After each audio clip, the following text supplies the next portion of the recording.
Good morning students. आज हम moral science में चैप्टर नंबर 5 पढ़ेंगे, जिसका टाइटल है लीडरशिप। लीडरशिप यानी नेतृत्व।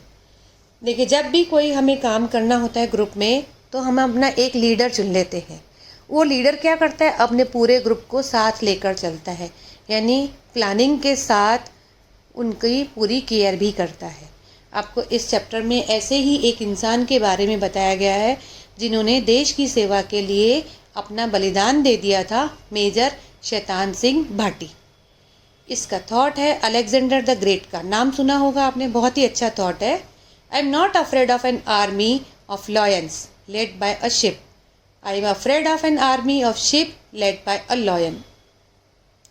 मैं शेरों की ऐसी सेना से बिल्कुल नहीं डरता जिसका लीडर एक शिप है। यानी शेर किसको कहा गया है?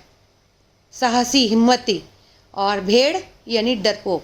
कि उसकी सेना तो बहुत साहसी है ना, लेकिन उनका जो लीडर है वो एक डरपोक है।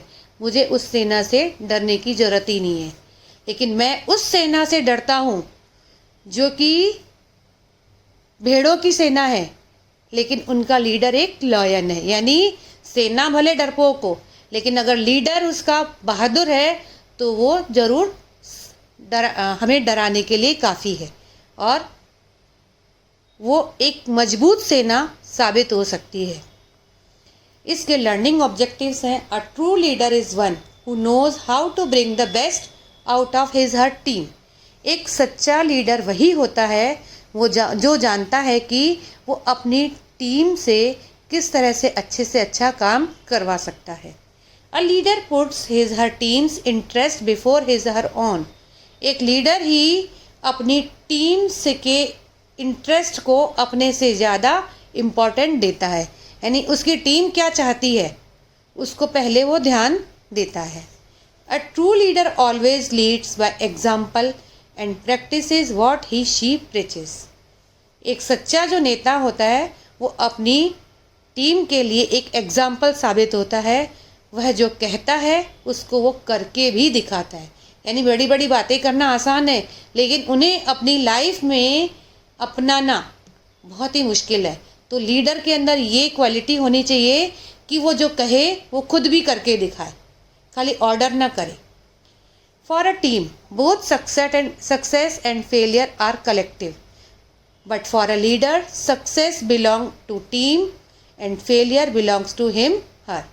एक टीम के साथ दोनों ही बातें होती हैं, या तो सफलता या असफलता। यानी ज़रूरी नहीं है कि हमेशा सफल ही हो, और ये भी ज़रूरी नहीं है कि हमेशा असफल हो। दोनों ही चीज़ें हो सकती हैं। लेकिन एज ए लीडर अगर वो सफल होता है तो वो सफलता उसकी टीम की है और उसी के कारण उसे मिली है। लेकिन अगर वो असफल होता है तो वो असफलता सारी लीडर के ऊपर आती है कि उसने उसकी प्लानिंग सही नहीं की। लास्ट है, it is a leader's responsibility to keep his her team's morale and motivation high. ये एक लीडर की ही जिम्मेदारी होती है कि अपनी टीम के लिए वो उनको मोटिवेट करता रहे, उनको हिम्मत दिलाता रहे, जिससे कि वो काम को करने में सक्षम हो सके। अब स्टोरी टाइम।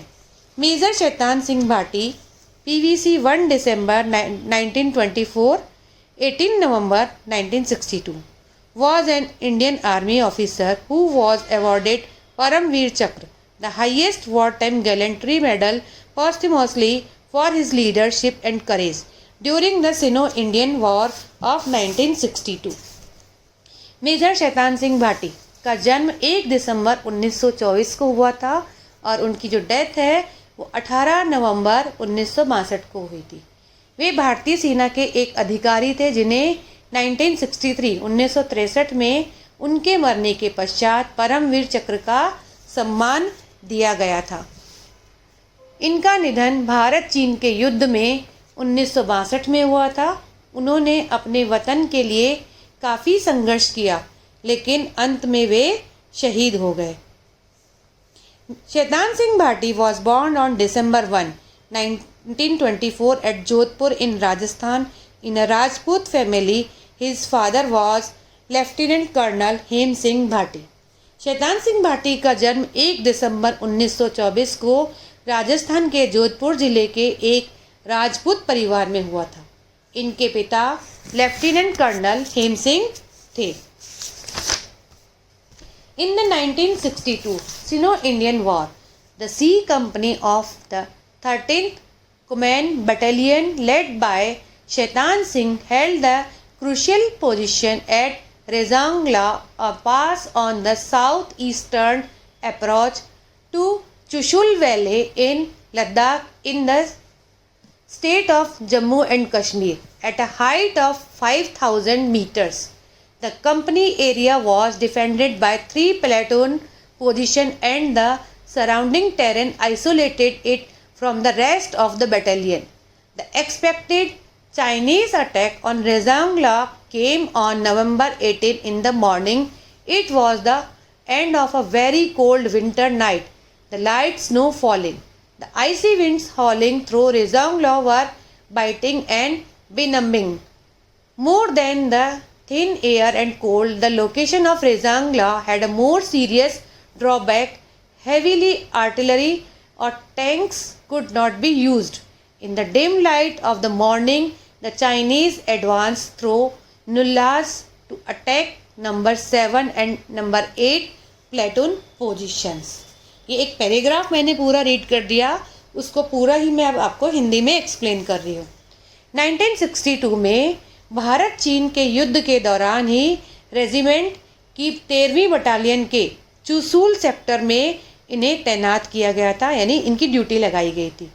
समुद्र तल से लगभग 5,000 मीटर की ऊंचाई पर सिंह की कमान में सी कंपनी रेजांगला में एक स्थान पर, जो कि इस क्षेत्र को 5 प्लेटून पोस्टों द्वारा बचाव किया जा रहा था, यानी इनकी जो सेना थी उनको डिवाइड किया था 5 प्लेटून्स में। 18 नवंबर 1962 की सुबह, जो ठंड का समय था, बहुत ठंडी ठंडी हवाएं चल रही थी, उस समय चीनी सेना ने हमला कर दिया, पर भारतीयों ने उन्हें आक्रामक तरीके से अपनी तैयारी कर रखी थी, क्योंकि उन्होंने चीनी सेना को सुबह आते हुए ही देख लिया था। The Indian army troops fell on their prepared position to face the Chinese offensive. At 5, when the visibility improved, both platoons opened up on the advancing Chinese with rifles, light machine guns, grenades and mortars. Indian artillery could, however, not be used. The nullahs were littered with dead bodies. The survivors took positions behind boulders and the dead bodies. The Chinese, though they failed the first frontal attack, were not discouraged. They subjected the Indian position to intense artillery and mortar fire at about 5:40. Soon about 350 Chinese troops commenced advance through the nullahs. This time number 9 platoon, which held fire till the enemy was within 90 meters, opened up with all weapons in their position. Within minutes the nullahs were again full of dead bodies, mainly of the Chinese. ये इस paragraph को पूरा मैं अब हिंदी में explain कर रही हूँ। भारतीयों ने भी अपनी पूरी तैयारी कर रखी थी, क्योंकि उन्होंने चीन की सेना को सुबह 5 बजे ही बहुत डिम लाइट में आते हुए देख लिया था। जैसे ही भारतीयों ने दुश्मनों को पहचाना, उन पर light machine gun, rifles, mortar और ग्रेनेड से हमला कर दिया, जिसमें कई चीन के सैनिक मर गए। 5:40 पर चीन की सेना ने वापस मोर्टार से हमले करने शुरू कर दिए। लगभग 350 चीनी सैनिकों ने उस समय आगे बढ़ना शुरू कर दिया। Unsuccessful in frontal attack, the enemy, approximately 400 strong, then attacked from the rear of company position. They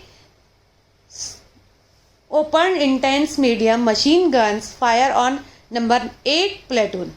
This attack was contained at the barbed fire fencing of the post. The Chinese then resorted to heavy artillery and mortar shelling.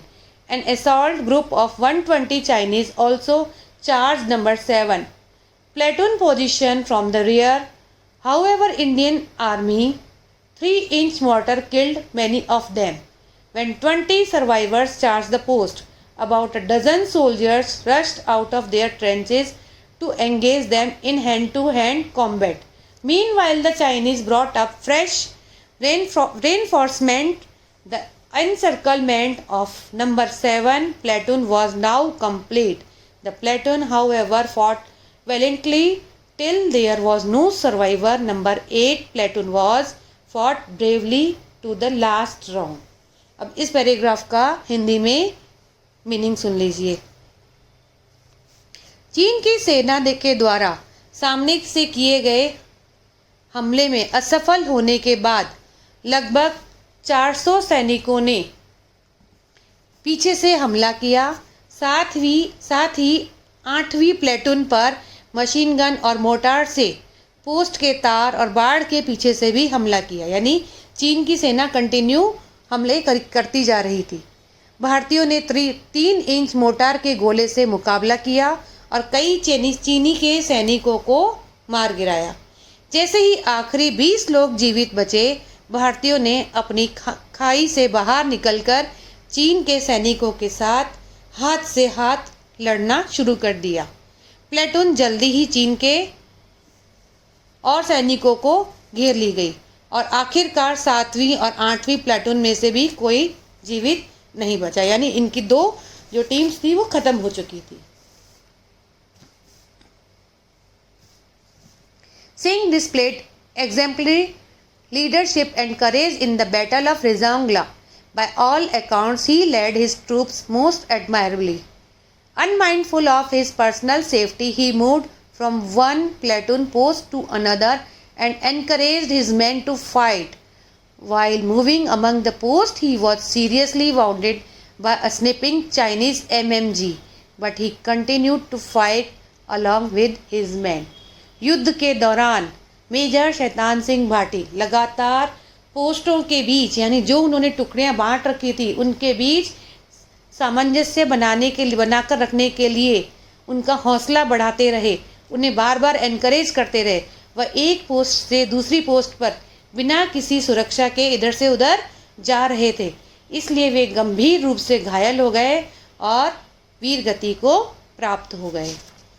While he was being evacuated by 2 of his comrades, the Chinese brought heavy machine gun fire on them. Singh sensed danger to their lives and ordered them to leave him. They placed him behind a boulder on the slopes of a hill, where he died, still gripping his weapon. The Chinese announced a unilateral ceasefire on November 21, 1962. इस युद्ध में भारत के 123 में से 109 सैनिक शहीद हुए थे और जो 14 बचे थे वे भी बहुत ही गंभीर रूप से घायल हुए थे। और 21 नवंबर 1962 को चीन की सेना ने इस युद्ध को अपनी तरफ से बंद करने का ऐलान कर दिया, क्योंकि मेजर शैतान सिंह युद्ध में लड़ते हुए शहीद हो चुके थे। In this battle the Chinese suffered over 1000 casualties. After the war was over, the body of Singh was found at the same place, dead from the bullets, wound and freezing cold. जब ये लड़ाई ख़त्म हुई तो major Shaitan Singh का जो शरीर था उसी जगह पर एक तो ठंड के कारण और गोलियों से बुरी तरह से जख्मी हुआ वहाँ पर पड़ा हुआ था। It was flown to Jodhpur and cremated with full military honours, जिसे कि जोधपुर में उनके जो घर है वहाँ पर लाया गया, पूरे सम्मान के साथ इनका अंतिम संस्कार वहाँ पर किया गया। Singh was awarded Paramveer Chakra, the highest gallantry medal, posthumously for his leadership and devotion to duty. Singh को उनके मरने के पश्चात उनके देश प्रेम को सम्मान देते हुए भारत की सरकार ने 1963 में उनके मरने के उन्हें परमवीर चक्र से सम्मानित किया। यानी जो हमारे देश का सबसे उच्च अवार्ड है परमवीर चक्र, वो उन्हें अपनी देश की सेवा को समर्पित करने के बदले में दिया गया था। बच्चों, इस कहानी से क्या शिक्षा मिलती है कि उन्होंने ऐसा नेतृत्व किया अपनी सेना को, उसके लिए उन्होंने अपनी जान भी कुर्बान कर दी। Thank you.